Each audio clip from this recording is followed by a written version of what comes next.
Sabi dito, minsan na nga lang makita sa school pa. Estudyante ko pa anak mo.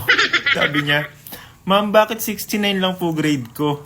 Sabi ng teacher, yan kasi paborito namin ng papa mo. Sabi ng teacher, magbigay ng nakakasira sa pamilya. Sabi ng estudyante, Ma'am, ako. Sabi ng teacher, very good. Sabi ng estudyante, Ma'am, ano po yung number 2? Sabi ng teacher, yung mama mo.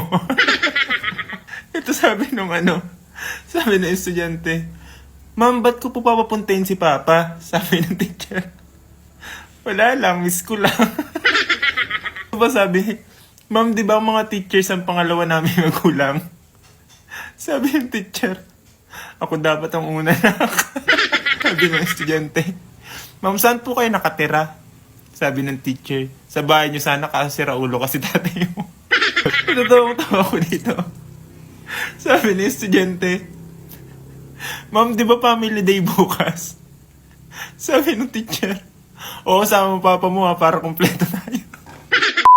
Yo, sa mga parody, speaking of school, alam ko napakaraming pinapagawa sa inyong activities like essay, assignment, research, and minsan hindi natin naiiwasang humingi ng tulong sa AI like ChatGPT. Kaso nga lang sa panahon ngayon, nadedetect na kung gawa nga ba ng AI o gawa ng tao. At dahil dyan, may i-recommend ako para sa'yo. So bali, pumunta ka lang sa Google at search mo ang yumbot.ai. And dito makikita mo to, click mo lang yan.